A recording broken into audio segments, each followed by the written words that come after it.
Okay, so here we have a couple of the most common collars you'll find out in the field. We'll talk about this Laerdal version first.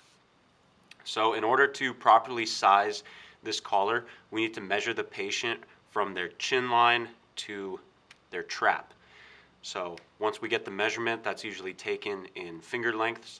So for example, if I had a patient whose distance between their chin and their trapezius was approximately 2 finger lengths, I would place my 2 fingers on the bottom of the rigid blue plastic, and then I would move this red dot into the correct location. So as you can see, this is the correct size, but let's say we had a patient who's 3 fingers from their chin line to their trap.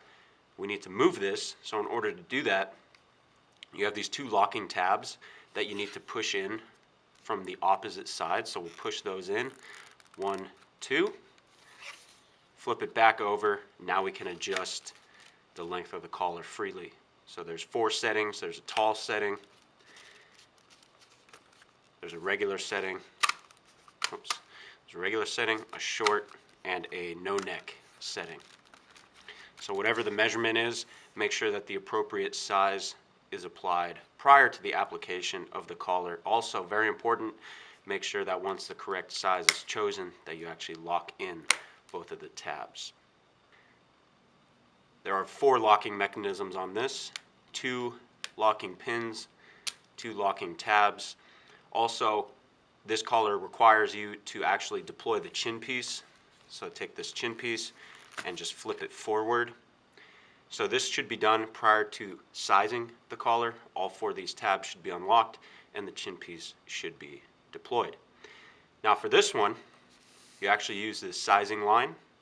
Much like the other one, we measure in finger lengths. So again, if I had a patient who's approximately 2 fingers, just about enough right there, but let's say it was 3, we obviously need to make the collar slightly larger.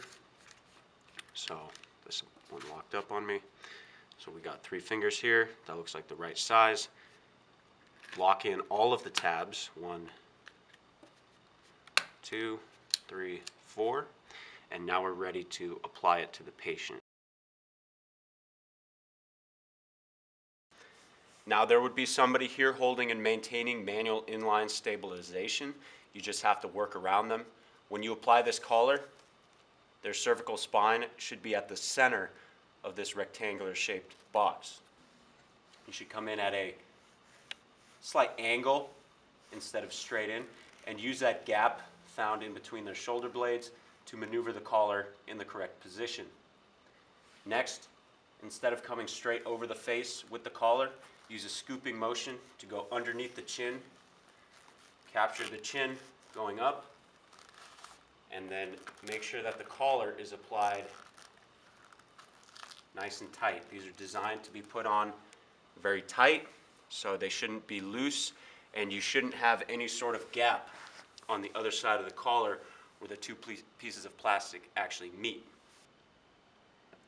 Alright, so once you apply the collar, you should check and verify that it actually is on correctly. So this is how a collar looks when it's placed on correctly. There's not a large gap in between the 2 pieces of plastic here. However, if it applied incorrectly or too loose, you'll see that there's a large gap. This needs to be tightened. Again, they're designed to be put on tight. Don't worry about choking your patient. Of course, after we apply this, we should always ask the patient, can you breathe, can you swallow? But again, they are designed to be put on tight.